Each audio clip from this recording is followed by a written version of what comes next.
Hello, everyone. So, finally, we are doing this podcast series, and I'm myself, Yash Kasaudan. I am a third prop student from SNMC Agra, and among with us, we have Dr. Himanshu Mittal Boss, who has secured a great NEET PG rank in NEET PG 2024. And he's from SNMC Agra itself. So the entire जो हम लोग यहाँ करना चाह रहे हैं वो ये है कि we want to see like we want to have a comprehensive guide of advices from our own college seniors who have cleared examinations और कहते हैं उनकी जर्नी क्या स्पेसिफिक रही, उनकी जर्नी में क्या challenges आए और specifically related to our college. We are trying to make a series out of it, and we will be inviting many more seniors regarding that. So without wasting further more time, so hello Himanshu boss. We are doing hello it भाई। again. I So as I would like to introduce Himanshu boss, Himanshu boss has had a very interesting journey for his NEET PG selection, and we are going to pinpoint how he joined how he started the prep and how like all were the challenges he faced during that time. For most importantly, we have some interesting part as well where we'll discuss some interesting part where Himanshu was actually had some difficulties with related to academics, non-academic stuff, and all those things. And I hope this would be a great session for everyone listening. So Himanshu was first of all really a big congratulations for for the great rank that you have, and now like अब तो finally NEET counseling चालू होने वाली है, tentative schedule आ चुका है, तो कैसा लग रहा है आपको? First of all thank you so much भाई यश। इतना मतलब बड़ा चढ़ा के बताने के लिए मेरे बारे में भाई कि वंडरफुल रैंक और ठीक है। बाकी एक एवरेज ह्यूमन बीइंग ही हूँ यार, मैं भी कुछ ऐसा कुछ खास नहीं किया है, सब लोग ही कर ही लेते हैं। बट ठीक है, चलो आप लोगों का प्यार है भाई जूनियर्स का। नहीं वो सबसे पहले तो कहते हम्म, लाइक इट्स फाइन कि मतलब आप हम्म, अपने आप को इतना हम ह्यूमिलिटी शो कर रहे हो कि कहीं नॉर्मल सी चीज है, it's not like that, but let's start from the very hmm. Beginning कि from the day you entered into NEET counselling, after that आपको एसएनएमसी आगरा मिला and you chose this college. So how was the first year for you? यार first year भाई मतलब कोई idea ही नहीं था कि क्या हो रहा है मेरे साथ। पहले ही दिन जो है मुझ पे हेल्दी इंटरेक्शन हो गया मेरे साथ सीनियर्स का। थोड़ा सा उन्होंने अपना प्यार बरसाया तो काफी शौक था मैं। एक पॉइंट पे ये भी था कि छोड़ दो यार, क्या गलत जगह आ गए।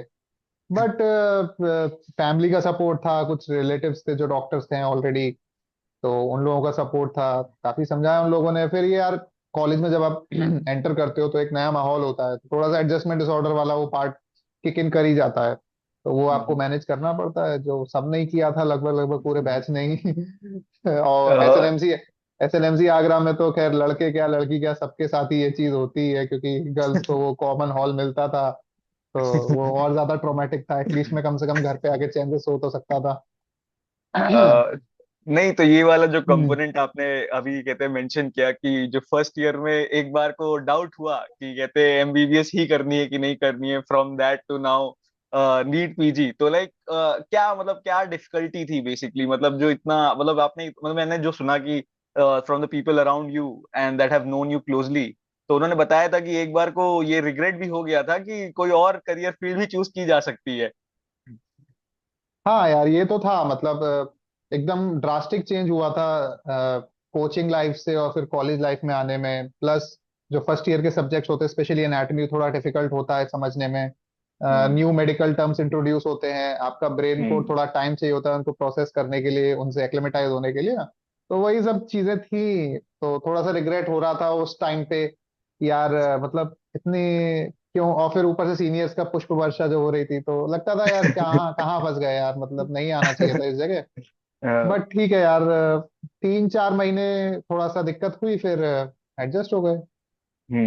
आई बिलीव लाइक ये हर मतलब नीट यूजी क्लियर करने के बाद जो स्टूडेंट्स आते हैं जो भी गवर्नमेंट मेडिकल कॉलेज है, मतलब गवर्नमेंट मेडिकल कॉलेज में आते हैं, I believe they all go through this same feeling, because जब आप ये बोल रहे हो तो I also relate with that कि वो फर्स्ट ईयर में पहले महीने में तो पहली बार तो रियलाइज होता है कि क्या सही में एमबीबीएस करना जरूरी है.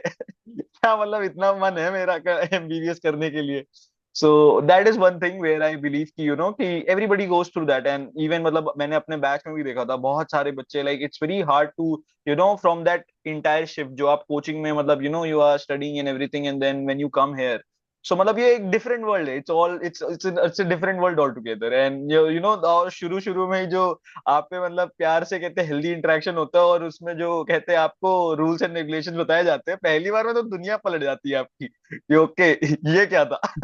एग्जैक्टली आई भाई, बिलीव एग्जैक्टली. वो एक मैच्योरिंग प्रोसेस होता है कि मतलब डाउन एंड मतलब शुरू लाइक मैं तो फर्स्ट ईयर को दो फेजेस में देखता हूँ. शुरुआत के 6 महीने और आखिरी के 6 महीने. कि शुरुआत के 6 महीने में वही प्रोसेस आपको मतलब आपको लग रहा होता है ये नरक है, इससे बुरा कुछ और हो नहीं सकता. और फिर down 6 months of the line और सब उसी बात पे चीयर्स कर रहे हैं, अरे भाई ये तो, अरे तेरे साथ आज ये हुआ, मेरे साथ ये हुआ. I believe that also makes a lot of friendships. I hope like or the thing that I know about you is that you have a great set of friends. So how did they end up, and आप क्या क्या first year में दोस्तियां बनी, फिर वो कैसे चली आगे? Please let us know. First year में तो यार सब लोग ही दोस्त होते हैं, पूरा बैच ही दोस्त होता है. फिर हम्म. थोड़ा आप सेलेक्टिव हो जाते हो सेकंड थर्ड ईयर में, जब मतलब लोगों के साथ आप कंपेटेबल नहीं हो पाते हो, तो ऑब्वियसली आपको अपना ग्रुप शॉर्ट करना ही पड़ेगा. At the end of the day hmm. वही तीन चार लोग आपके काम आने वाले हैं. पूरी दुनिया से आप दोस्ती करके जो है निभा नहीं सकते. तो शॉर्ट कमिंग्स आप में भी हैं, शॉर्ट कमिंग्स उनमें भी हैं. तो जिसके साथ शॉर्ट कमिंग्स आपकी कॉम्प्लीमेंट कर रही हैं तो उनके साथ दोस्ती टिक जाती है. वही मेरे साथ भी हुआ यार. मेरी शॉर्ट कमिंग्स और उन लोगों की शॉर्ट कमिंग्स कॉम्प्लीमेंट कर गई, तो हम लोग अच्छे दोस्त बन गए काफी. फर्स्ट ईयर से लेके फाइनल ईयर तक मतलब काफी सपोर्ट रहा है लोगों का. कुछ कोचिंग वाले फ्रेंड्स भी थे, तो उनका भी सपोर्ट रहा है, तो अच्छा था मतलब. सही है.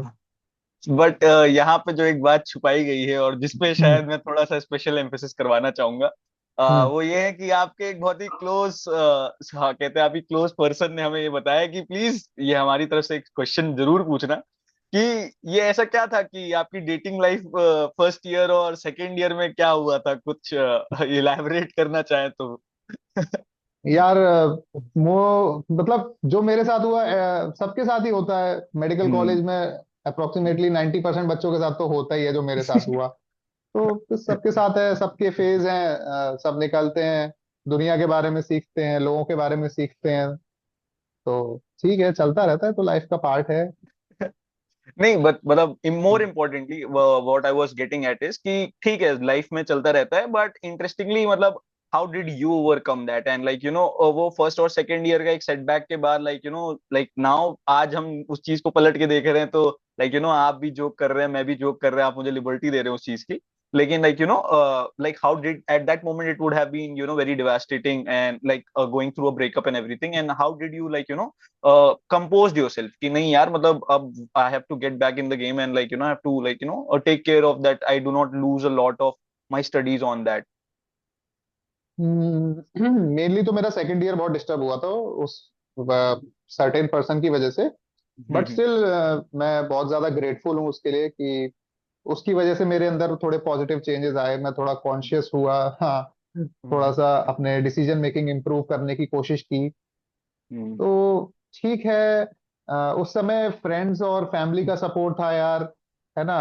थोड़ा सा मेडिकल कॉलेज में थे, तो इन चीजों के बारे में, मेंटल हेल्थ के बारे में थोड़ी सी अवेयरनेस आ गई थी. प्लस कोविड का टाइम भी था उस टाइम वो. हम्म. तो थोड़ा अवेयरनेस थी, तो हम्म. थोड़ी हेल्प ली मैंने मेंटल हेल्थ एक्सपर्ट्स की. और 6 महीने में आई वॉज वंडरफुल, बढ़िया एकदम चकाचक हो गया था. हाँ. So this is a very beautiful segue जो आपने हम्म. अभी बोला कि you took the help of mental health experts, and hmm. uh, personally for me from the moment I have known this journey and I have like learnt about that, I was very appreciative and I was very like मतलब I came across, और मैंने जितने लोगों से भी बात करी, everybody was like telling me about कि how you have been a very steady support for everyone around जब भी कहते हैं लोगों को थोड़ा सा परेशानी होती थी, because I believe reflecting from your own experience, you were very supportive with people's mental health, and you were very vocal about your own struggles as well कि मतलब आपको क्या दिक्कत हुई, और आपके आसपास जो लोग हुए, आप जो भी लोग थे उनको अगर कभी भी आप ऐसे देखते थे कि they went through some mental health issue, so you were there as a support for them. So I genuinely wanted to ask more about upon that part कि like you know understanding कि हर मतलब बंदा that is in medical college mostly I guess mostly at some part of time आप वो चाहे कहते हैं prof का stress कह लीजिए या फिर you know that lingering feeling कि you are not worthy enough, that inferior feeling कि यार मुझे कुछ नहीं आता, like everybody goes through mental health issues at certain stages or या फिर you know through and through of your MBBS life. So what is that advice that you would give, and there is some message for your juniors that you would like really like to pass on? Hold on to people who genuinely care for you यार। मतलब गिने चुने यार चार पांच ही दोस्त होते हैं पूरे मेडिकल कॉलेज में, आपके सीनियर्स जूनियर सबको मिला के ज्यादा नहीं होते हैं। और अगर ज्यादा हो रहे हैं तो अच्छी चीज है ये। बट हाँ, कंडीशन ये है कि वो जेन्युइनली आपके प्रति थोड़े से मतलब आपका ख्याल रखते हो, आपकी केयर करते हो तो ठीक है। तो उन लोगों को पकड़ के रखो, जाने मत दो यार। और फैमिली का सपोर्ट बहुत ज्यादा है, फैमिली से चीजें शेयर करनी चाहिए, फैमिली से सपोर्ट लेना चाहिए, क्योंकि आफ्टर ऑल वो फैमिली है यार।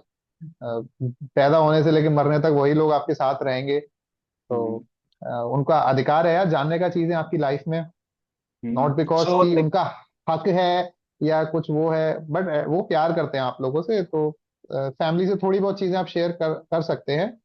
प्लस अगर कोई इस चीज से सफर कर रहा है तो उसके लिए एक ही मैसेज है यार कि सब चीज ठीक हो जाएगी। थोड़ा सा बस अपने आप को मजबूत रखो, होल्ड ऑन करके रखो। और ये पासिंग स्टॉर्म है, पासिंग क्लाउड्स हैं, सब निकल जाएंगे।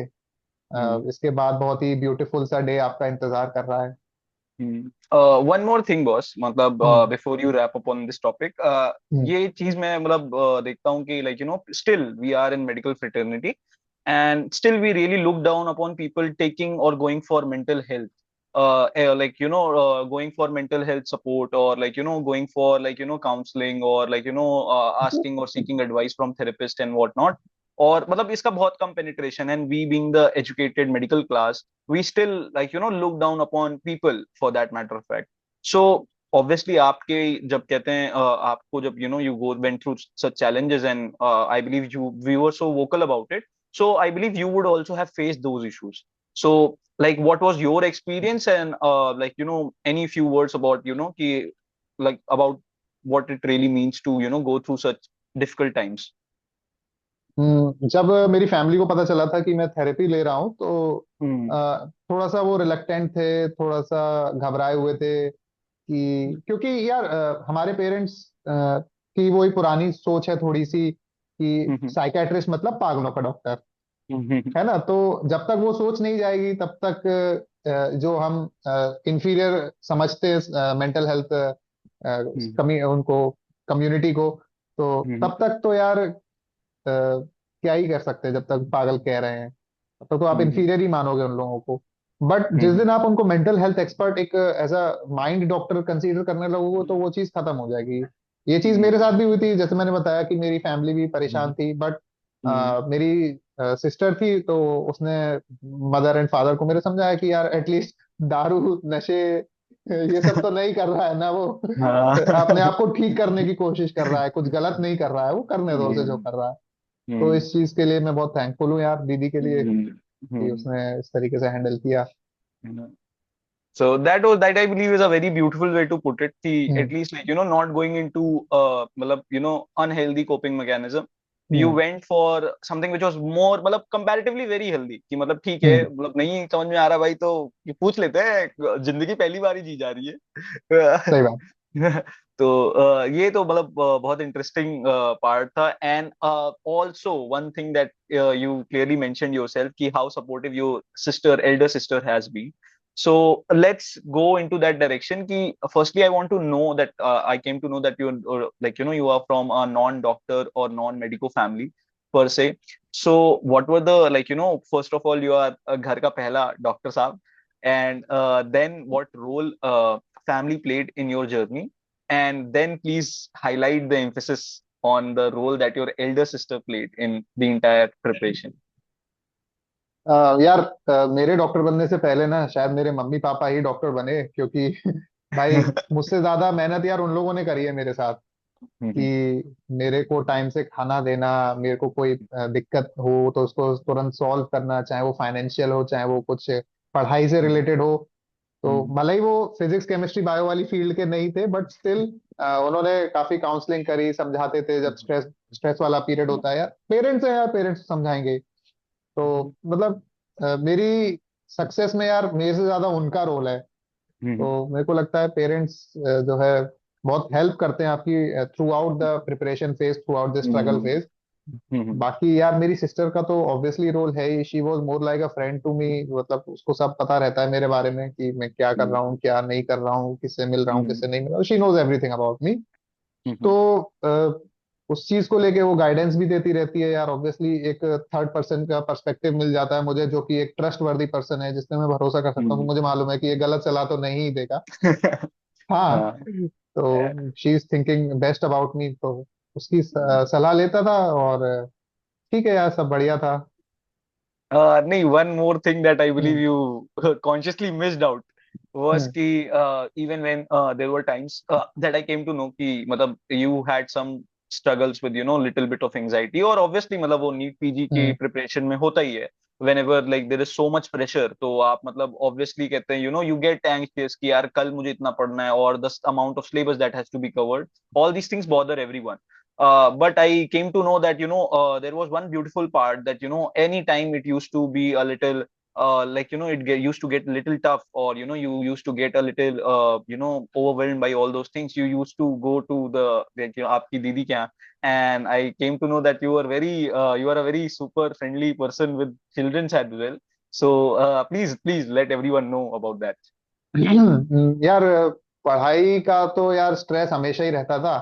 तो कभी हम्म कभी जब चीजें ओवरवेलमिंग हो जाती थी तो लगता हम्म था चलो यार थोड़ा सा ब्रेक ले लेते। तो मेरे नेफ्यू और नीस हैं यार, बहुत प्यारे प्यारे छोटे छोटे। तो हम्म उनके साथ थोड़ा चला जाता था, थोड़ा एंजॉय कर लेता था, उनके साथ घूम लेता था, खा पी लेता था, थोड़ा खेल हाँ लेता हाँ था। तो अच्छा लगता है यार बेबीज के साथ, तो सबको ही अच्छा लगता है। तो ऑब्वियसली नेचुरल बैटरी और रिचार्जर होते हैं हम लोगों के, हाँ एडल्ट्स के। सबको ही अच्छा हम्म लगता है बेबीज के अराउंड। हम्म तो ये था कि चला जाता था उसके घर पे, तो हम्म अच्छा लगता था मुझे, थोड़ा स्ट्रेस कम हो जाती that was a very beautiful way कि मतलब कि अगर स्ट्रेस हो रहा है तो उसको मैनेज करने के like finding better ways to manage it, like in your है। केस आपने लाइक अपने नेफ्यू एंड नीस का सपोर्ट लिया। उन्हें तो पता भी नहीं कि हमने कहते हैं अपने मामू की कहते हैं नीट पीजी जर्नी में क्या कहते हैं वो किया है, रोल प्ले किया है, like but that is some way to relieve your stress hmm. During the entire prep phase. So, like, boss, getting on this part, ki, we have talked about generally around the things. Now we get a brief idea, कि, आपका first and second year कैसा रहा. Then let's go with, the hard, मतलब एकदम when you started zoning in on your need preparation, ki, like, now finally the target was set in, like, as I know, कि you after second year you told कि आपकी like NEET PG में like जो normal कहते हैं second year था, it was a little tumulus, और मतलब उसमें थोड़ा सा इशू हुआ था पढ़ाई में. So like how do you go about from third year, कैसे वो जर्नी प्लान आउट हुई, like now that we see the result, कि वो थर्ड ईयर से फिर कैसे like you went on building upon the entire for all the 19 subjects, कि एक एक करके वो सब कैसे निपटाए, थर्ड ईयर में कैसे मेहनत करी, फोर्थ ईयर में कैसे टैकल किया. Let's go with that. तो थर्ड ईयर यार हम लोगों का थोड़ा लेट शुरू हुआ था। सितंबर अक्टूबर हो गया था 2021 में। तो ये था कि सिलेबस खत्म करना है। मेरे पास मैरो था ही, सेकेंड ईयर में परचेज कर लिया था, तो वीडियो लेक्चर्स मैंने देखना स्टार्ट किए। तो उस समय पे बस एक ही माइंडसेट था कि मतलब जब मैं मैरो खोलता था तो इतना एक्सटेंसिव सिलेबस लगता था, तो मुझे ये फीलिंग आती थी यार ये तो मैं कभी खत्म ही नहीं कर पाऊंगा, ये तो मैं कभी खत्म ही नहीं कर पाऊंगा, सारे वीडियो लेक्चर्स में देख ही नहीं पाऊंगा। तो फिर ये थोड़ा सा माइंडसेट मैंने चेंज किया कि यार मुझसे क्यों नहीं होगा खत्म, मुझसे क्यों नहीं होगा खत्म, मैं करके रहूंगा चाहे कुछ हो जाए। तो फिर ये माइंडसेट थोड़ा शिफ्ट किया अपना। तो माइंडसेट शिफ्ट के साथ चीजें होने लगी धीरे धीरे, थोड़ा कंसिस्टेंसी बिल्ड हुई। फिर जैसे जैसे चीजें मतलब आप आगे प्रोग्रेस करते हो तो थोड़ा मोटिवेशन अपने आप ही आ जाता है। तो वही मेरे साथ भी हुआ। चीजें करने के लिए मोटिवेशन आता रहा, मैं करता रहा। तो थर्ड ईयर में ये था, थर्ड और फाइनल ईयर से मैंने ये था कि थर्ड और फाइनल ईयर जो है हम्म मैंने पढ़ाई सीरियसली थोड़ी सी करना स्टार्ट कर दी थी नीट पीजी के लिए। But hmm properly NEET PG के लिए मैं डेडिकेटेड नहीं था उस समय भी। थर्ड और फोर्थ ईयर में hmm I was focusing more on the prof subjects, कि मेरे हम्म ये थर्ड और फोर्थ प्रॉफ स्ट्रांग हो जाए, क्योंकि मेरे फर्स्ट और सेकंड हम्म प्रॉफ तो वीक थे ही। तो मैं वो चीज हम्म नहीं चाहता था कि मुझे इंटर्नशिप में थर्ड और फोर्थ प्रॉफ पे दोबारा से ज्यादा मेहनत करनी पड़े। मैं चाहता था कि थर्ड और फोर्थ प्रॉफ में अभी से स्ट्रांग करके चलूँ। तो हम्म मैं मैरो यूज करता था, और हम्म नोट्स पढ़ता था अपने, हम्म और टेक्स्ट बुक्स पढ़ता था स्टैंडर्ड, जो स्टैंडर्ड नहीं, हम्म जो यूजुअली यूज होती हैं, जैसे ईएनटी के लिए ढींगरा, और पीएसएम के लिए के पार्क यूज होती है, हम्म ऑफ्था के लिए खुराना। खुराना है, खुराना हम्म खुराना, हाँ, खुराना हम्म यूज होती है। तो वो सब मैं पढ़ा। प्रॉफ के हम्म एग्जाम्स दिए, पास हुए सेम। फिर मैंने फाइनल ईयर में रिपीट किया। हम्म फाइनली में भी, हाँ, बीच बीच में मैं क्यू बैंक जरूर सॉल्व कर लेता था, थोड़ा सा मतलब मोनोटोनस हो जाती थी जब चीजें, तो क्यू बैंक हम्म सॉल्व, तो उससे थोड़ा अच्छा लगता था कि हाँ चलो क्वेश्चन सही हो रहे हैं। फिर उसके बाद फाइनल ईयर में आए। फाइनल ईयर में भी यही सेम चीज, जो बुक्स होती हैं फाइनल ईयर की, मैथ्यूज और मणिपाल मैनुअल सर्जरी की, पीडिया की घई, और ऑब्सडाइनी की दत्ता और शॉ, ये सब किताबें पढ़ी मैंने। ऑर्थोपेडिक्स की माहेश्वरी, ये चार पांच चीजें थी। फिर अपने प्रॉफ के लिए नोट्स तैयार किए। मुझे किसी ने सलाह दी थी, मतलब सलाह क्या, मुझे किसी ने बोला था ये चीज कि भाई फाइनल ईयर बहुत ट्रॉमेटिक होती है। तो जिस हाँ, जिस बंदे को मैं एकेडमिक्स में मतलब गॉड समझता था, उस बंदे ने ये बात बोली थी मुझे कि फाइनल, आप कॉल कर सकते हो, आप मतलब बता सकते हो कौन भाई। He was all India rank 99 in NEET PG. Okay. He is from KGMU Lucknow, 2015 batch, Mayank Pratap. अच्छा। तो उसको मैंने फोन किया था कि यार बताओ भाई कैसे तैयारी की जाए आफ्टर हिज सिलेक्शन। तो उसने बोला था भाई अभी तैयारी पे फोकस मत कर, अभी तू नीट पीजी पे प्रॉफ पे फोकस कर फाइनल ईयर के, क्योंकि फाइनल ईयर भाई बहुत ट्रॉमेटिक होता है। और वो मुझे रियलाइज हुआ बहुत अच्छे से कि हाँ ये बात बिल्कुल सही थी। तो फाइनल ईयर ट्रॉमेटिक होता है, थोड़ा सा आपको प्रिपेयर रहना चाहिए उसके लिए, हम्म, क्योंकि सिलेबस बहुत ज्यादा वास्ट होता है। Surgery, medicine, obs gynae, paedia. Paedia छोटा लगता है पर होता बहुत बड़ा है। वो जब करने बैठो तो पता चलती है कि अरे भाई हालत खराब हो गई। तो आई बुक्स बिलीव पढ़ता था, फर्स्ट ईयर हाँ। के बाद, हम्म, आई बिलीव फर्स्ट ईयर के बाद जो कहावत है कि असली कहते हैं जो दिक्कत आती है वो फाइनल ईयर में ही आती है। तो हाँ आई हाँ गेस हाँ दैट इज हाँ ट्रू, दैट इज ट्रू हाँ टू अ लॉट ऑफ हाँ एक्सटेंट। हाँ, ये बात बिल्कुल सही है। हम्म फिर जो है बुक्स बुक्स पढ़ी, अपने नोट्स तैयार किए, साथ में हम्म जो है प्रॉफ के लिए भी थोड़ी तैयारी करी। तो हम्म फाइनल ईयर हो गया फिर मेरा। फिर जब हम्म इंटर्नशिप स्टार्ट हुई, then I hmm started to think about कि भाई अब कैसे अप्रोच करना है। तो मेरा फाइनल ईयर तो स्ट्रांग था, थर्ड ईयर में थोड़ा थोड़ा भूल चुका था, क्योंकि एक साल हो चुका था, तो चीजें निकल हम्म। जाती हैं दिमाग में से। फर्स्ट और but you second had year, done it well, मतलब यू, मतलब ऐसा नहीं था कि हाँ प्रिपरेशन में कोई कमी छूटी थी, बस वो याद हाँ, नहीं था। याद नहीं थी चीजें, बस ये था कि हम्म मुझे एक बार थ्योरी रिवाइज करनी है और एमसीक्यू सॉल्व करने, बाकी सॉर्टेड था मेरा। फर्स्ट और हम्म सेकंड ईयर में मुझे कंसेप्ट बिल्ड करने थे। तो हम्म फर्स्ट और सेकंड ईयर के लिए फिर मैंने पढ़ना शुरू किया। सबसे पहले मैंने पैथो, माइक्रो, फार्मा, इन सब चीजों के लिए थोड़ा रिसर्च करना शुरू किया कि कौन सा टीचर अच्छा है, कौन सा नहीं है। तो पैथो के लिए hmm I came across doctor Devesh Mishra sir and doctor Ela Khandelwal ma'am. तो हम्म मैंने प्रेफर किया एला मैम के साथ, क्योंकि मैरो का थोड़ा इंटरफेस सिंपल है, मैरो के नोट्स थोड़े से अंडरस्टैंडिंग थोड़ी आसानी से हो जाती है उनकी। हम्म तो पैथो के लिए फिर मैंने एला मैम के साथ गया। हम्म माइक्रो के लिए मैंने डॉक्टर सोनू पवार के नोट्स पढ़े, जो कि थोड़े पुराने एडिशन के थे, 2016 या 17, या नहीं 70, 1920 के थे, वो 1920 के हम्म, आसपास के। तो काफी ठीक है। पुराने नोट्स थे, बट कंसाइज थे, बहुत हम्म लिमिटेड थे, 190 पेजेस के थे, और टू द पॉइंट थे। जितना हम्म पूछा जाता है नीट पीजी में, उतना ही था उन नोट्स में, उससे ज्यादा नहीं था। हम्म तो वो वहां से कर लिया। फार्मा की हम्म बात आई तो फार्मा के लिए तो गॉड है डॉक्टर गोविंद रायगर, वो करे। फॉरेंसिक हाँ, मैंने सेकेंड ईयर में कर ली थी, तो मेरे हम्म पास उनके हैंड रिटन नोट्स थे डॉक्टर जे मगेंद्रन के, तो वो नोट्स मैंने हम्म पढ़ लिए थे। हम्म फर्स्ट ईयर में एनाटमी मैंने रिवीजन वीडियोस, एक और minute boss, before we go forward, मतलब I want to clearly know कि आप जैसे अभी बोल रहे हो कि आपने ये किया, so was it that you were doing all of the videos, कि आप मतलब सिर्फ केवल कहते हैं जैसे आपने बताया कि लाइक आपने नोट्स पढ़ लिए, तो लाइक वाज इट जस्ट कि आप नोट्स पढ़ रहे थे, कि कहते हैं आप लेक्चर्स के साथ नोट्स कर रहे थे?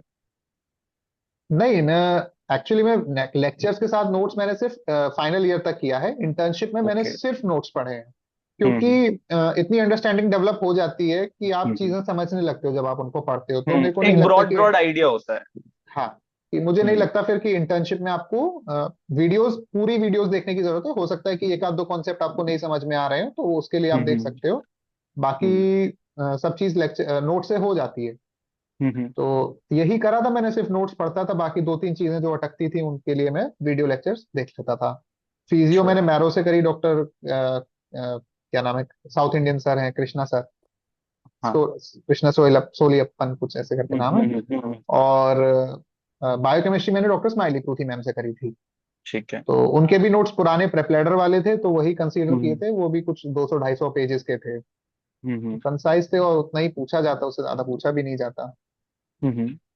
So that is about selection of, I believe, resources. So like resources. after, but here one interesting part is कि when you say about कि आपने internship में साथ में ये सब चीजें की, so how did you manage those internship posting? Because that is one thing जहाँ पे I believe everybody, like everybody I came across who came to know कि I am taking your, like we are doing this podcast and everything. Everybody wanted to know कि how to manage कि आप interest अपनी internship posting के साथ how do you go about managing all the study sessions, और आपने फिर कैसे डिफाइन करते हो कि भाई मतलब समय कब मिल रहा है, आप कैसे अपनी पोस्टिंग्स जैसे हैवी पोस्टिंग्स या फिर लाइट पोस्टिंग्स कैसे फिगर आउट कर रहे हैं, और मतलब how what are you doing basically कि that you are able to get और complete so much of syllabus with internship as well.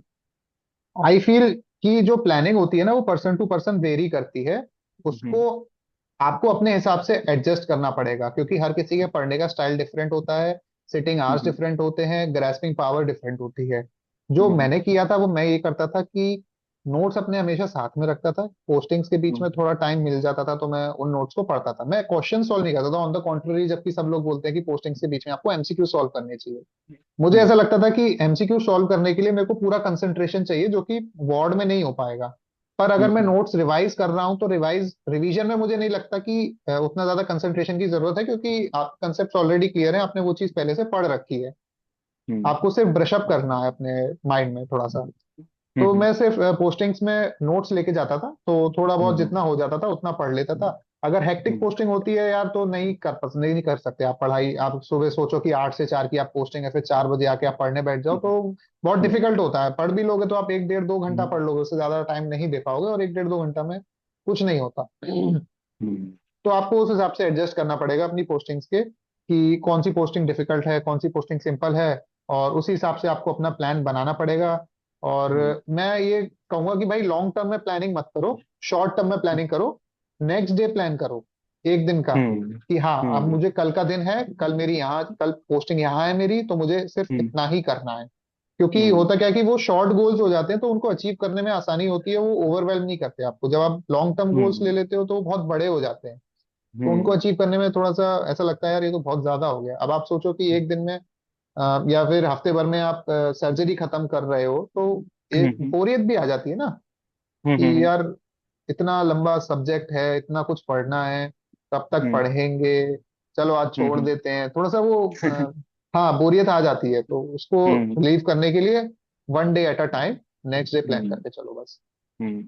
So interestingly जो ये चीज आपने बोली कि समटाइम्स जो शॉर्ट टर्म प्लानिंग इसमें भी हेल्प करती है कि आपके गोल्स आपको बहुत अचीवेबल लगते हैं। So I wanted to know boss कि मतलब आप जैसे आप कह रहे हो कि आप अगले दिन प्लान करते थे, सो how did you go about figuring out कि मुझे कल क्या पढ़ना है? सपोजिटली आप जीटीज दे रहे हैं and everything is happening, so was there a plan from the very start कि मेरे को पहले पूरा सिलेबस करना है, then I go around revising all those stuff, या फिर like you were just taking it one step at a time कि ठीक है पहले थोड़ा पैथोलॉजी पढ़ ली, फिर थोड़ा बोर हो रहे हैं तो फिर कुछ और सब्जेक्ट उठा लिया, फिर उससे कुछ बोर हुआ तो फिर वापस या तो पैथो पे आ गया, फिर कोई नया सब्जेक्ट आ गया? So I wanted to get a elaborate idea about this. हाँ, इसके लिए यह है यार कि मैं कभी भी एक सब्जेक्ट को बीच में नहीं छोड़ता था, मैं एक सब्जेक्ट को खत्म करके ही छोड़ता था। तो हम्म क्योंकि होता क्या है ना, कि आप एक सब्जेक्ट को थोड़ा पढ़ लो, फिर दूसरे सब्जेक्ट को थोड़ा पढ़ लो, तो जो आप एक टेम्परामेंट डेवलप करते हो टुवर्ड्स द सब्जेक्ट, वो खत्म हो जाता है ना। और हर हम्म सब्जेक्ट को पढ़ने का डिफरेंट अप्रोच होती है, डिफरेंट टेम्परामेंट होता है, तो उसके हम्म हिसाब से आपको देखना पड़ता है कि कौन सा सब्जेक्ट करना है और कौन सा सब्जेक्ट नहीं करना है। मैं यूजुअली ये करता था कि पेजेस डिवाइड कर लेता था, कि 400 पेजेस के कोई नोट्स हैं, तो मुझे एक दिन में हम्म 150 या 200 पेजेस खत्म करने हैं, तो 2 दिन में मैं ये पूरा सब्जेक्ट खत्म कर दूंगा। इस तरीके से मैं प्लान हम्म करता था। हम्म। So like it was mainly about reading those notes और जो मतलब प्रीफॉर्म्ड कॉन्सेप्ट्स हैं वो, और सपोजिटली बॉस अगर कहीं पे दिक्कत आ गई, जैसे मान लीजिए आप कोई टॉपिक पढ़ रहे हैं, मतलब अपने को लगा कि यार ये तो मतलब अपने ने मतलब नहीं उतना अच्छे से अपने को आइडिया है, तो how did you go about that's, like आपके हार्ड टॉपिक्स तो रहे होंगे ऑब्वियसली, लाइक अगर आप मतलब लाइक सपोजिटली मैंने लेक्चर्स नहीं किए हैं, तो मैं केवल अगर नोट्स नोट्स पढ़ रहा हूँ, तो कई बार ऐसा होता है कि नोट्स पढ़ने में भी I figure out some places की जहाँ पे समझ नहीं आ रही कि बेसिकली कहना भी क्या चाह रहे हैं। So how did that occur to you, और अगर हुआ तो फिर like what did you do about it? यार ये हुआ था मेरे साथ, तो उसके लिए वीडियो लेक्चर्स देख लिए मैंने उतने पार्ट के जो मेरे को समझ में नहीं आ रहा। So like I believe where like what I am getting an idea is कि आप अपने वीडियो लेक्चर्स को तभी यूज करते थे जब like you had difficulty in understanding normal notes, अगर नोट से समझ में आ हम्म। जा रहा है तो वीडियो लेक्चर्स नहीं यूज किए। और अगर कहते हैं because like you were already in the internship phase, would that be suggested to other like people around की मतलब जो लोग लाइक अभी भी सेकंड या थर्ड प्रॉफ में, so would you suggest this for them, और is it just specific for an intern like person who is an intern और उनको नीट पीजी के लिए करना है और उनकी थोड़ी सी लाइक पढ़ाई उतनी अच्छे लेवल पे नहीं है, तो इज दिस प्रोसेस आप मेरे हिसाब से इंटर्न्स को सजेस्ट करेंगे कि is this something that can be done with other अगर पीयर स्टूडेंट? अगर आपके अगर सिर्फ नोट्स पढ़ के आप के कंसेप्ट्स क्लियर हो रहे हैं, आपको हम्म। चीजें समझ में आ रही हैं, तो वीडियो लेक्चर्स क्यों देखने, क्यों टाइम हम्म। वेस्ट करना, वैसे ही टाइम की बहुत कमी है। हाँ। हाँ एग्जैक्ट, ये बात तो है कि इंटर्नशिप में आई बिलीव लाइक जो मैंने सुना है और जितने भी मेरे सीनियर्स हैं जो अभी इंटर्नशिप कर रहे हैं, उन्होंने जो मुझे बताया है कि बेटा इंटर्नशिप में टाइम चुराना पड़ता है, मिलता नहीं है। So that one thing. Plus, like I wanted to share this part ki, we have not really talked about your friends who really helped you. We are talking about this part ki हाँ internship mein I also came to know that you had a study partner as such, and I would like for you to please elaborate on that, and how like you both guys studied together, and it became a very good accountability for you, मतलब आप उनको check में रखते थे, वो आपको check में रखते थे कि नहीं, और पढ़ाई के लिए एक दूसरे को मोटिवेट करते थे। आई रियली विश कि आप उस पार्ट को टच करें। यार स्टडी पार्टनर होना बहुत जरूरी है एक्चुअली में, क्योंकि तो आप ना आपके साथ कोई होता है तो आप उसको अकाउंटेबल हो जाते हो उसके लिए कि भाई एटलीस्ट कम से कम आपके साथ वो आ तो रहा है पढ़ने के लिए। क्योंकि अगर हाँ। आप अकेले हो तो आपका अकेले जाने का भी मन नहीं करेगा कि यार कौन बैठे, या तो भैया आप बहुत ज्यादा हम्म। मोटिवेटेड पर्सन हो और बहुत ज्यादा हम्म। कि lone wolf type, alpha male type कुछ हो। तो मैं उस टाइप का नहीं था, मेरे को भाई मैं सोशल आदमी हूँ भाई बहुत ज्यादा, तो मुझे चाहिए यार बकबक करने के लिए। हम्म। तो मेरे साथ एक दोस्त रहता था, उसका भाई बहुत रोल है यार मेरे सिलेक्शन में, मेरी तैयारी के बीच में। जब हम साथ में तैयारी करते थे, मतलब पूरे पूरे दिन हम लाइब्रेरी बैठे रहते थे, तो सही बॉस यू था। कैन टेक द नेम, हमने अभी तक नाम नहीं लिया अर्जुन है। Sethi. Arjun Sethi. Yes, so please elaborate now. हाँ, तो अर्जुन और मैं सुबह आते थे साथ में, मतलब वो थोड़ा लेट आता था, मैं थोड़ा जल्दी आ जाता था। फिर मैं उसको लाइब्रेरी में बैठ के फोन किया, भाई आ जा भाई आ जा, बहुत हो गया, अब सो लिया, अब तू आ जा। तो फिर वो फिर वो आता था। तो फिर साथ में बैठ के पढ़ते थे, चाय कॉफी लाइब्रेरी में मिल ही जाती थी सब आसानी से। और हीटर लगा रखा था लाइब्रेरी में हम लोगों ने अपने लिए पर्सनल। तो पूरे दिन बैठ के बकचोदी चलती रहती थी, पढ़ाई चलती रहती थी, एमसीक्यूज चलते रहते थे। हाँ, जूनियर्स को देखते रहते थे। हाँ। बॉस इसमें मैं थोड़ा सा हाँ। ऐड करना चाहूंगा। हाँ। सो बहुत इंटरेस्टिंग किस्सा ये है कि हिमांशु बॉस और मेरा पहला इंटरेक्शन आई गेस लाइब्रेरी में हुआ था, जो कि मेरे लिए बहुत ही फॉन्ड मेमोरी है कि सेकेंड ईयर में मैं जस्ट आया था और कहते हैं मैं लाइब्रेरी में घुसा, और पहले से आपको पता ही नहीं होता कि लाइब्रेरी में भी एक डिवीजन है कि आप यहाँ बैठ सकते हो, इस एरिया में सेकंड थर्ड ईयर वाले बैठते हैं, इधर साइड कहते हैं इंटर्न्स बैठते हैं, और जेआर इधर बैठते हैं। तो मैं तो मतलब अपना राज समझा, मैंने कहा ठीक है, जो कुर्सी सही लगेगी मैं उस पर बैठूंगा। तो मैं आया और आप पढ़ रहे थे, कहते हैं आप मतलब किसी किसी आई बिलीव आप पैथोलॉजी या फिर माइक्रोबायोलॉजी कुछ तो पढ़ रहे थे, आप बहुत इंग्रोस थे उस चीज में। और फिर मैं आया हूँ शांति से, मैंने बैग रखा और मैंने रख मैं बैठ गया हूँ। फिर उसके बाद एक डेथ स्टेयर हुआ है आपकी तरफ से कि तू कौन से बैच का है। फिर उसके बाद मैंने बताया कि अरे बॉस मैं तो सेकेंड ईयर का हूँ। तो कह रहे अच्छा तुझे आपने फिर बड़े प्यार से मुझे समझाया कि हम्म। ये एरिया जो है इंटर्न्स के लिए सेक्लूडेड है बेटा, यहाँ पे नहीं आते। और फिर मैं तो डर गया था, मैंने कहा अच्छा ये तो पता ही नहीं था, ये तो किसी ने बताया ही नहीं। फिर उसके बाद मैं बस बैग उठा के जाने वाला हूँ कि उतने में आप कह रहे अरे बैठ बैठ, मैंने बोल दिया बैठ तू, तुझे देखते हैं तुझे कौन हम्म। उठाता है, देखा जाएगा। और फिर उसके बाद दोबारा फिर बॉस आ रहे, सब लोग आ रहे, फिर सब लोग ऐसे घेर के बैठे हुए हैं, और बार बार मुझसे यही पूछा जा रहा है कि तू बैठा कैसे यहाँ पे, और आप बार बार कह रहे हो कि अरे मैंने बैठाया है इसको, ये तो यार ये तो बैठ ही नहीं रहा था यहाँ पे। सो बॉस मैं आपसे ये पूछना चाह रहा था कि लाइक आपने कहते जिस तरह बताया कि आपने मतलब पूरा इंटर्नशिप वाला जो फेज था उसमें कहते like you went with revision and everything. So but जैसे जैसे जैसे टाइम पास आता जा रहा होगा वैसे वैसे लाइक आफ्टरवर्ड्स लाइक आप जैसे से मतलब पहली चीज तो आपने ग्रैंड टेस्ट कितने दी, फिर उसके बाद जैसे जैसे वो पास आता गया तो like what were the changes, क्योंकि सब लोग जो भी कहते हैं बाहर मतलब जितनी भी एडवाइस है एवरीबडी सेज कि लास्ट के 6 महीने बहुत इंपॉर्टेंट होते हैं, because at the end 19 subject को रिवाइज करना is like in itself a very big task. So वो मतलब वहां पे आपने क्या मतलब एक होता ना कि क्या स्ट्रैटेजी अपनाई और आपके लिए क्या वर्क किया, वो उस पे बताइए। यार लास्ट के 6 महीने नहीं, लास्ट के 1 महीना और 2 महीने बहुत इंपॉर्टेंट होते हैं। 6 महीना तो हम्म मतलब बहुत ज्यादा टाइम हो गया। हम्म एक्चुअली में मैंने जीटीज देता था स्टार्टिंग में, मंथली जीटी देता था, फिर 15 डेज पे आया, फिर लास्ट में तो आते आते 7 डेज पे आ गया था मैं। पर ये था हम्म कि मेरे जीटीज स्टार्टिंग में उतने फ्रीक्वेंट नहीं थे, लास्ट में आके हम्म थोड़ा सा शेड्यूल बंद पाया था मेरा अच्छे से जीटीज का। स्टार्टिंग हम्म में इरेगुलर था मैं थोड़ा सा, बिकॉज ऑफ इंटर्नशिप ड्यूटीज। हम्म तो ये था। फिर रिवीजन और क्या पूछा था तुमने यश? मैं ये बॉस मैं ये पूछ रहा था कि कहते हैं मतलब आपने फिर उसमें मतलब वो लास्ट के 6 महीने में कैसे वो 19 सब्जेक्ट को कैसे कंसाइज करने का जो प्रोसेस होता है कि रिवाइज करना है, प्लस साथ में मतलब ठीक ये भी है कि आप एक चीज पढ़ रहे हो दूसरी चीज भूल रहे हो, उसको कैसे मैनेज किया। ठीक है ठीक है ठीक है। सॉरी यार, मैं बीच में मैं तेरा क्वेश्चन जो अरे है थोड़ा सा, है कोई ना? नहीं वो। तो स्टार्टिंग में मैंने क्या करा था कि अपने नोट्स को कंसाइज कैसे करें, सबसे पहले ये बताता हूँ। कंसाइज मैंने ऐसे करे थे कि जब मैं इंटर्नशिप के दौरान नोट्स पढ़ रहा था तो साथ ही साथ में प्रीवियस ईयर क्वेश्चन सॉल्व कर रहा था, previous year NEET, previous year INI CET. Hmm एक ड्रॉबैक मेरे से ये रहा, मुझे उस समय मालूम नहीं था ना, मुझे उस समय किसी जो जिन सीनियर से मैं कांटेक्ट में था ना, किसी सीनियर ने मुझे उतना फोकस करके बताया कि एफएमजी के क्वेश्चंस भी सॉल्व करने चाहिए। तो वो मैंने हम्म स्किप कर दिए थे, बट लास्ट में मैंने सॉल्व करे थे।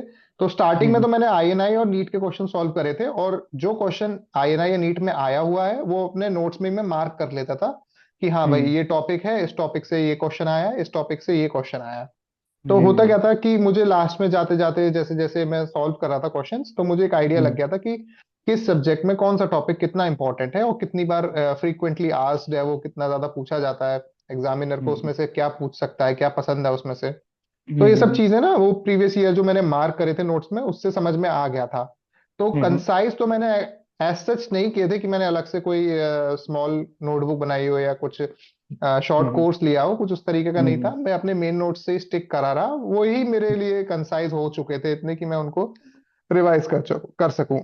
बट हम्म आई फील कि मैंने अगर कोई एक शॉर्ट कोर्स कर लिया होता, जैसे डीवीटी चलता है, बीटीआर चलता है, या फिर मैंने खुद के अपने नोट्स को थोड़ा सा अलग से कॉपी में कंसाइज किया होता, अपनी मिस्टेक्स को एक जगह पे लिख के उनको उनके नोट्स बनाए होते, तो मेरी रैंक शायद इंप्रूव हो जाती। ये चीज हम्म मैंने शायद नहीं करी, तो थोड़ा सा सफर किया।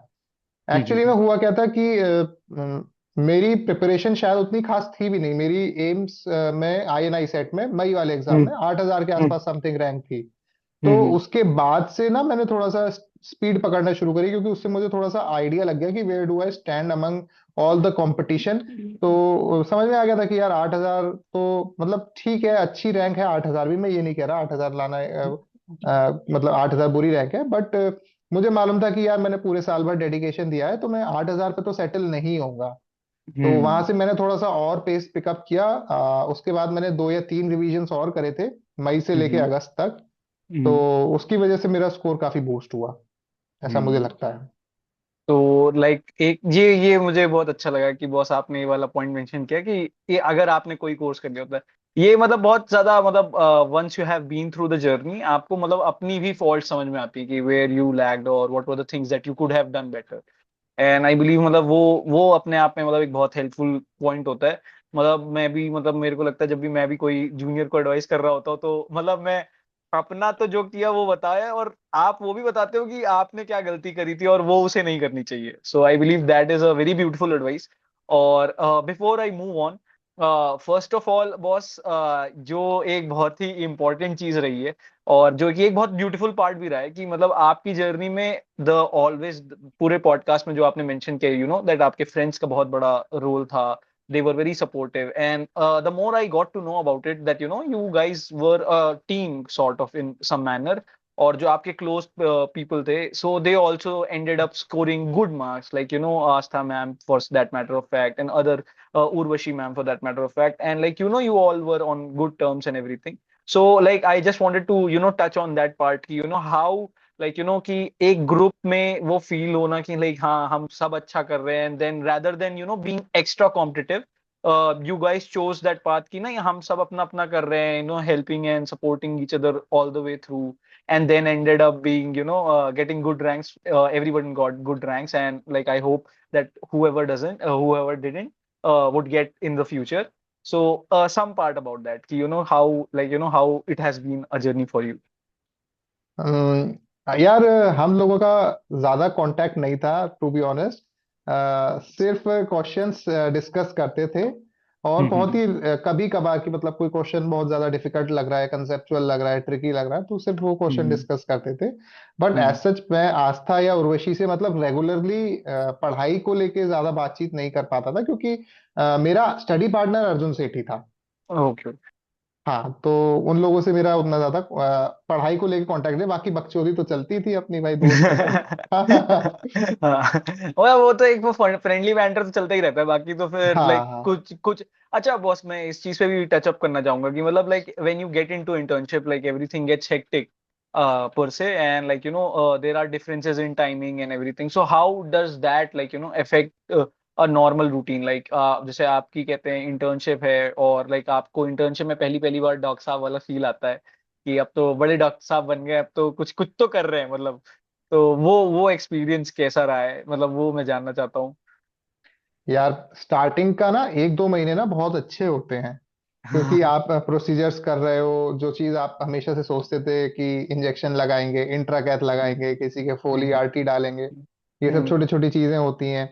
तो हम्म। आपको वो चीज कर रहे होते हो, प्रैक्टिस कर रहे होते हो, तो अच्छा हम्म। लगता है। बट एक दो महीने के बाद सैचुरेशन आने लगता है कि क्या यार यही काम है डेली का, फाइल बना दो, फोली डाल दो, इंट्राकेट डाल दो, सैम्पलिंग कर दो, बस यही काम रह गया है कि अब हम नहीं कर रहे यार, हमें हटाओ यहाँ से, अब बस हो गया। तो वो एक पॉइंट पे जाके सैचुरेशन आ जाता है।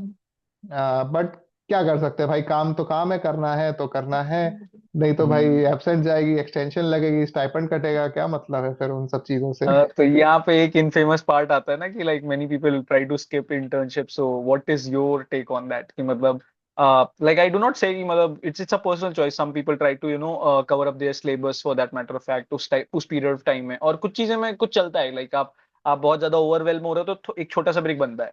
बट देन मतलब what is your take on it कि आप क्या मतलब आप कहते हो कि सारे दिन जाना चाहिए कि थोड़ा सा चिल होके like you know take your step. नहीं, मैं तो भाई ये कहता हूँ कि इंटर्नशिप करो, स्टार्टिंग के दो महीने रेगुलर रहो, एक एक महीने हम्म। दो महीने, जब तक आप काम नहीं सीख रहे हो। जैसे ही आपको लगे कि आप काम में मास्टरी हासिल हो गई है, उसके बाद फिर थोड़ा सा ढीला डाला थोड़ा सा करना शुरू कर दो। अपने जेआर को खुश रखो। जेआर जितने दिन जा रहे हो यार, उतने दिन ढंग से काम करो। इवन मैं अभी भी नॉन पीजी हूँ, तो मैं हम्म। उतना फ्रीक्वेंटली नहीं जाता हूँ, मैं छुट्टी मार देता हूँ बीच बीच में। हम्म। बट मैं जितने दिन जाता हूँ, मैं उतने दिन ऑनेस्टली काम करता हूँ, और सामने से जाके पूछता हूँ, बॉस काम बता दीजिए मुझे, झटपट झटपट मैं कर दूं, निपटा दूं, ताकि मैं भी जल्दी फ्री हम्म। हूँ, आप भी टेंशन फ्री रहो। और काम मैं भाई बहुत बढ़िया करता हूँ, इस बात की मतलब आई फील प्राउड कि काम मैं बहुत बढ़िया करता हूँ यार जेआर का। जो भी हाँ। वार्ड का काम होता है या कोई भी रिस्पॉन्सिबिलिटी होती है, I can handle it well. So that is like a confident वाला पार्ट ना कि हाँ मुझे पता है हाँ मेरे को अपनी एबिलिटीज पे शक नहीं है हाँ कि मैं जाऊंगा तो मैं काम निपटा के आऊंगा तो टेंशन नहीं हाँ रहेगी मुझे। सो हाँ दैट इज हाँ। Something. Also one thing that I came to know कि आप ये तो पूरी नीट पीजी की बात हो गई बॉस, एंड दो पार्ट बचे हैं, एक तो कॉलेज लाइफ इन जनरल कि कॉलेज लाइफ कितनी मजा करनी चाहिए कितनी नहीं करनी चाहिए, फ्लेम्स एज यू सी कि मतलब फ्लेम्स हुआ आपके, आपने तो बहुत सारे फ्लेम्स देखे होंगे। सो व्हाट अबाउट दैट, और कॉलेज लाइफ इन जनरल कहते हैं, जैसे आजकल कहते हैं क्या है कि everybody is in a rat, at the end everybody is in a rat race. So how do you see कि मतलब what do you suggest your juniors की मतलब आप कॉलेज लाइफ को कितना एंजॉय करें, कितना ध्यान रखें पढ़ाई में, how to manage between both? I feel यार कि कॉलेज लाइफ को ढंग से एंजॉय कर लेना चाहिए, क्योंकि हाँ, क्योंकि यही लास्ट फेज है आपकी लाइफ का शायद। जब अभी जैसा मैं फील कर पा रहा हूँ कि यही मेरे हम्म। लाइफ का शायद लास्ट फेज था, जब मैं थोड़ा केयर फ्री था, थोड़ा इररेस्पॉन्सिबल था। कोई बड़ी जिम्मेदारी नहीं थी मेरे पास। अब रेसिडेंसी में आएंगे तो लोगों की लाइफ हमारे हाथ में होगी, रेसिडेंट्स के हाथ में, तो थोड़ा सा वो प्रेशर आ जाता है। बट ये हम्म। है कि आपको बिल्कुल भी चिल नहीं होना है, बिल्कुल ऐसा ही नहीं है कि एंजॉय ही एंजॉय करना है। थोड़ा थोड़ा स्टार्टिंग हाँ। से पढ़ते रहो, या थोड़ा थोड़ा पढ़ते रहते हैं तो मतलब चीजें आसान हो जाती हैं eight the end of the day. आपको हम्म। मालूम है कि आपने चीजें पढ़ रखी हैं, तो वो कॉन्फिडेंस आपके अंदर रहता है। हम्म। तो उससे काफी बेनिफिट मिलता है। तो कंसिस्टेंटली 1 घंटा या 1.5 घंटा थोड़ा सा निकाल सकते हो, कोई इतना मेजर इशू है नहीं। बाकी अगर तो सब। कोई बिल्कुल हाँ ही हाँ मौज बस। के कोई अगर बिल्कुल ही मौज के मूड में है, तो यार फर्स्ट और सेकंड ईयर तो कर ही लो मौज, फिर थर्ड ईयर से थोड़ा सीरियस हो ही जाना चाहिए। बॉस, लेकिन ये तो सबसे बड़ा इशू तो कंसिस्टेंसी है आई गेस, कि मतलब everybody everybody has a hard time कि मतलब सब दुनिया भर, मतलब आज मुझे लगता है कि सबको इसी चीज के पीछे है कि like how do you get consistent, how do you remain consistent for that matter of fact. So what were the things जो जो आपके लिए वर्क करी in the process of being consistent? Friedrich Nietzsche एक फिलोसोफर थे, उनकी एक ओह। Coat थी, हाँ हाँ। If you have a why, then you know the then you can find out the answers to all the how.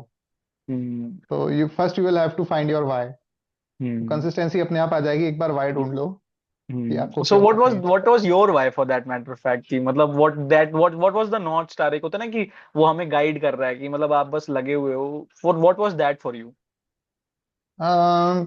यार ये चीज ना मैं पब्लिकली नहीं बोलना चाहूंगा कि मेरा हम्म। वाई क्या था, है ना। ओके। कुछ ऐसा वैसा मतलब ऐसा नहीं है सॉरी कि सर। हाँ हाँ, हाँ। बट ढूंढना पड़ेगा। सबका अलग वाई होता है, मेरा अलग वाई था, है ना। बट मेरा कुछ अगर तू वो मत समझना कि लड़की वड़की के चक्कर या कुछ उस टाइप से नहीं था मेरा, किसी से नहीं नहीं बदला नहीं नहीं। कुछ नहीं किसी से नहीं नहीं। बदला बदला नहीं लेना था, मेरा अलग वाई था। हाँ, हाँ maybe like it's fine that you are not हाँ। comfortable sharing with that, but like I genuinely feel कि मतलब the thing मुझे that you मुझे said. शेयर करने में कोई दिक्कत नहीं है, बट जो जो ये जब YouTube पे जाएगा लोग देखेंगे, तो शायद जो इस YouTube के वीडियो को देखेंगे तो उन लोगों को शायद थोड़ा सा बुरा फील हो ठीक है कुछ। ठीक है, कोई बात हाँ तो कोई इसलिए बात नहीं, कोई बात नहीं बॉस, आप मुझे बचा रहे हो एक तरीके से। हाँ। ठीक है बॉस, नो वरीज। मैं तो ये कह रहा था बॉस कि मतलब नहीं, सही हम्म चीज है कि मतलब दैट पॉइंट की where you find your own why, and I believe everybody should spend some time figuring out your own why. कि अगर आपको फर्स्ट ईयर में एक ख्याल आ रहा है कि एमबीबीएस छोड़ देनी चाहिए, से लेके if you have to survive that journey, I guess it's equally important कि हमें भी पता हो भाई हम कर क्यों रहे हैं at the end of the day। और लास्ट में बॉस कि अब तो नीट पीजी की बातें हो गई, नीट काउंसलिंग की डेट्स भी आ चुकी हैं finally. So what is the desired branch and what is the desired institute जहाँ के लिए एम किया जा रहा है, और ब्रांचेस में कैसे सिलेक्शन किया जाता है, ये इसके बारे में थोड़ा इंसाइट दीजिए। देखो भाई, ब्रांचेस ब्रॉडली 2 तरह की होती हैं, एक तो मेडिसिनल हम्म। ब्रांचेस, एक सर्जिकल ब्रांचेस। हम्म। तो इंटर्नशिप में काम करते करते इतना तो समझ में आ जाता है कि आप सर्जरी वाले बंदे हो या मेडिसिन वाले बंदे हो। तो हम्म। इतना तो फिगर आउट सब हर कोई कर ही लेता है कि हम्म। ठीक है, हमको सर्जरी लेनी है, हमको मेडिसिन लेनी है। हम्म। उसके बाद शुरू होती है असली रेस या असली परेशानी, असली डिलेमा कि भाई मेडिसिन में या फिर सर्जरी में कौन सी ब्रांचेस चूज करनी है। यूजुअली कंफ्यूजन होता है जनरल सर्जरी वर्सेस ऑर्थोपेडिक्स। हम्म। इधर मेडिसिन में आपका मेडिसिन है, रेडियो और डर्मा। अच्छा, मेडिसिन हम्म। वाले जो कोर मेडिसिन वाले होते हैं, they know from the first day of the internship और from the first day of the counselling कि भैया मुझे मेडिसिन लेनी है। तो उसकी अंडर हम्म। 1000 रैंक भी आ रही है, अंडर 500 रैंक भी आ रही है, तो ही विल पिक मेडिसिन। पर हम्म। कंफ्यूजन इधर आता है जो लोग डर्मा और रेडियो के बारे में सोच रहे होते हैं। अब हम्म। डर्मा और रेडियो दोनों ही टॉप ब्रांचेस हैं, तो हम्म। लोग थोड़ा सा कंफ्यूजन में आ जाते हैं कि रेडियो लें कि डर्मा लें। तो एक ये कंफ्यूजन है। हम्म मेरे केस में यार मुझे थोड़ा सा कंफ्यूजन है पीडियाट्रिक्स वर्सेस साइकाट्री। हम्म वेरी तो मैं interesting choice of fields. I would really like कि आप इलैबोरेट करें इस पे कि ये कैसे आया, ये किस नतीजे पे आप कैसे पहुंचे। आई फील कि जब इंसान बचपन में होता है, छोटा होता है, या फिर हम्म किसी मेंटल हेल्थ से जूझ रहा होता है, तो वो इनोसेंट होता है बहुत ज्यादा, हम्म है ना। तो आप जेन्युइनली उसकी हेल्प कर सकते हो। हम्म वो चीज मुझे ऐसा लगता है कि मैं मेडिसिन में या डर्मा में या रेडियो में वो चीज वो फील नहीं ले पाऊंगा इनोसेंस को ट्रीट करने की, कि मैं उस हम्म इनोसेंस को ट्रीट कर रहा हूँ। हम्म क्योंकि भाई मैंने अपने मेडिसिन के डिपार्टमेंट में देखे हैं कि ट्रक हम्म ड्राइवर्स हैं, एचआईवी हेपेटाइटिस हो रखा है, फैमिली हम्म परेशान हो रही है। तो मुझे हम्म अंदर से बहुत खराब लगता था, उस आदमी के लिए नहीं, उनकी फैमिली के लिए, कि यार हम्म इस आदमी का तो काम भी करने का, मतलब जो भी उनका काम होता था वार्ड वर्क, वो करने का मन नहीं करता था मेरा, तो खराब लगता था। तो इसलिए मेरे को हम्म सॉर्टेड था कि भाई या तो पीडियाट्रिक्स या साइकाट्री, क्योंकि मुझे इनोसेंस हम्म को ट्रीट करना है। हम्म maybe there is this saying na ki sometimes we heal ourselves through other patients that we heal. So I guess it's really, stands true with you. I guess ki you went through a mental health crisis in your own way, and then choosing psychiatry after understanding the importance of mental health. क्योंकि आप conventionally किसी को भी सुनोगे, I generally think so कि psychiatry is not very looked up as a branch per se, अभी भी उतना, मतलब nobody talks about it as much with that respect that it should get, in my opinion. So, like, hearing you say that you would choose psychiatry or a pediatric branch, like discarding all the general medicine and all those branches, is a very fresh approach, I would say, and I really appreciate that. Thank you So, भाई। but still, boss, matlab, one more thing that I really wanted to ask, and like you previously mentioned amongst our conversation that we had, you mentioned something about telemanas. I genuinely want you to please go ahead and share your experience, and please tell all our juniors and everybody who goes to watch this how it can be a very beneficial resource for everyone. Tele MANAS online platform है। Hmm. Mental health से related जो issues अगर किसी को हो रहे हैं, तो उसकी ऑनलाइन आप गूगल करके नंबर निकाल लेना। तो Hmm. आप उस नंबर पे बेफिक्री से डायल करो। Hmm. Well trained well qualified psychologist होते हैं, they will Hmm. Provide you with help, they will follow up on you till you tell them कि भैया मैं ठीक हूँ अब। अब फोन मत करना। तो मतलब बहुत अच्छी सर्विस है। अगर Hmm. कोई साइकेट्रिस्ट पे नहीं जाना चाह रहा है, या कोई उसके Hmm. मन में डर है या कुछ है, Hmm. तो फोन पे he can talk on the psychologist, talk with the psychologist, तो काफी हेल्प मिलती है। I guess it's a very great initiative, and जब आपने मुझे बताया था, after hmm. like that the last time we recorded this podcast and जिसका ऑडियो करप्ट हो गया, I remember I looked it up because मुझे भी तब तक नहीं पता था, and I genuinely saw it and I was like कि that's a very cool thing जो शायद ही मुझे लगता है लोगों को पता है। और आप अपना, मतलब फोन पे आप आप अपनी प्राइवेसी में हो, आपको किसी को बताने की जरूरत नहीं है, you are getting a support. Like, I believe that is a really great way to make the mental health resources accessible to everyone out there. It is especially beneficial for the students like UG students and the hmm students who are not earning money। क्योंकि हम्म भाई students की life में सबसे बड़ी चीज, मतलब कमी जिसकी होती है, वो पैसा। पैसा नहीं है ना। और हम्म थेरेपी वेरेपी घर थेरेपी के लिए बोलेंगे तो घर वाले बोलेंगे नहीं बेटा आओ जागरण करा देते हैं। सब ठीक uh, हो जाएगा, है हम्म ना। अ, तो पैसा का एक लिमिटिंग फैक्टर रहता है स्टूडेंट्स की लाइफ में। तो आप फ्री ऑफ कॉस्ट आपको सर्विस मिल रही है, तो hmm why not take it. I guess is that way ना, कि मतलब हमारे पेरेंट्स को भी नहीं पता होता है। एंड मतलब मुझे तो ये भी लगता है कि even in our generation I believe it's a very limiting factor, जैसे आपने बोला कि मतलब मेरे इवन जैसे supposedly are people around me might be going through some mental health issue and they would understand the importance कि हाँ यार मुझे कुछ काउंसलिंग की तरफ जाना चाहिए, but they do not even know the step of it. क्योंकि मतलब किससे पूछें, मतलब दोस्त को भी क्या ही पता होगा, दोस्तों को मजाक उड़ाते हैं उस चीज पे। So hmm. In that sense I believe this resource was, जो आपने मुझे बताया, आई वाज लाइक भाई ये तो मतलब सबको पता होना चाहिए। तो मतलब आप मेडिकल कॉलेज में घुस रहे हो, आपको फर्स्ट डे एंटी रैगिंग ने ये बताओ भाई। ये बता। Like and genuinely genuinely in that sense कि आफ्टर दैट, मतलब अभी मैं बहुत रिसेंट अपना एग्जांपल बता सकता हूँ कि हमारे यहाँ एक एक दिन मेंटल हेल्थ के ऊपर कहते हैं लेक्चर हुआ था।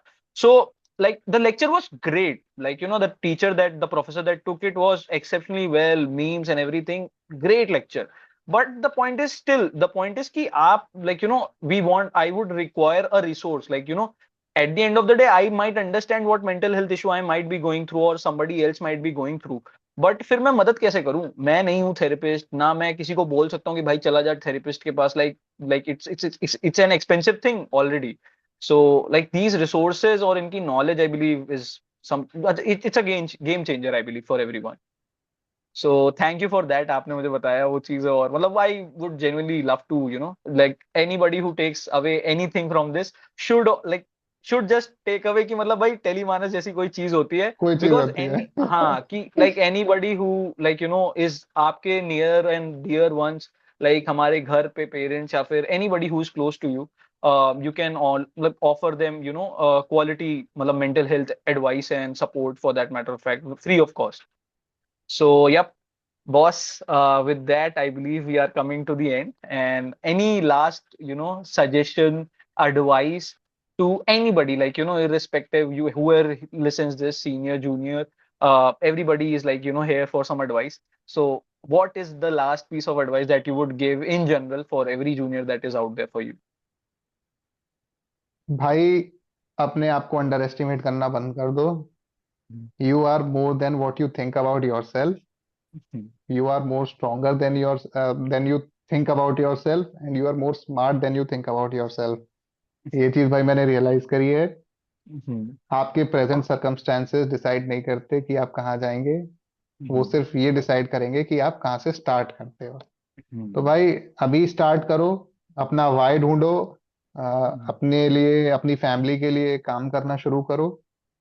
देखो, आपकी मेंटल हेल्थ भी इम्प्रूव होगी और फाइनेंशियल फाइनेंशियल हेल्थ भी इम्प्रूव होगी। हाँ। तो काम करो भाई, काम करो। लोग काम नहीं करना चाहते, काम करो। एक एक बहुत ही फेमस यूट्यूबर है, उसका ये टैगलाइन है, अश्वताप गंगवार, और वो हमेशा ये कहता रहता है काम कर भाई काम कर। तो जैसे आपने बोला, it reminded me of that. With that, I believe, boss, we are coming to an end. Very beautiful pieces of advices. Thank you for doing it again. पहली बार, for those of you who do not know, we recorded it before Diwali. While we are recording, today is, I believe, 9th November 2024. और like हमने ये दिवाली से पहले भी record किया था एक बार, वो 2-2.5 घंटे की क्लिप थी। वो बहुत ही अच्छा सेशन था, वो अपने आप में एक मास्टरपीस था, but unfortunately because of my fault we lost the audio of it. But boss was so, like, gracious and so supportive. Like उन्होंने मतलब the moment I told him उसी शाम में, he was like ठीक है फिर कब करना है बता. And I was like just like so happy about it कि like there is a senior who is so supportive. And thank you, boss, for doing this. And I wish you the best in your journey ahead. I hope to see you as a great doctor one day. Now, you are doctor already, but a qualified MD या फिर I am a qualified doctor already bro. अरे वो बहुत भूल गया था मैं थोड़ा. हाँ, ठीक है बॉस. पंत के टेनिस कोर्ट में बुलाना पड़ेगा। मस्तिष्क में रक्त का प्रवाह सही नहीं हो रहा है। On that note, it's time, I believe, we wrap this up, वरना बहुत दिक्कत होगी मुझे. बॉस, मैं रिकॉर्डिंग स्टॉप कर रहा हूँ. ठीक है, ओके ओके।